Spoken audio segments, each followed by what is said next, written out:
Ketua Tim Penggerak PKK Aceh Diah Erti Idawati menginginkan mahasiswa Politeknik Kesehatan Kementerian Kesehatan Kemenkes Aceh untuk lebih memaknai kegiatan kuliah kerja lapangan terpadu yang akan mereka jalani, mampu memberikan manfaat besar terutama di bidang pelayanan kesehatan bagi masyarakat setempat.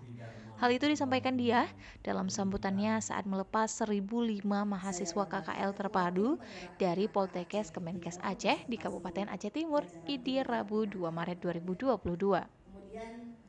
Dia menekankan pencegahan masalah kekurangan gizi kronis atau stunting bagi anak sangat penting dilakukan karena stunting berpotensi memperlambat perkembangan otak anak dengan dampak jangka panjang berupa keterbelakangan mental, rendahnya kemampuan belajar, dan risiko serangan penyakit kronis. Bahkan lanjut dia, stunting juga bisa mengakibatkan kematian bayi dan anak.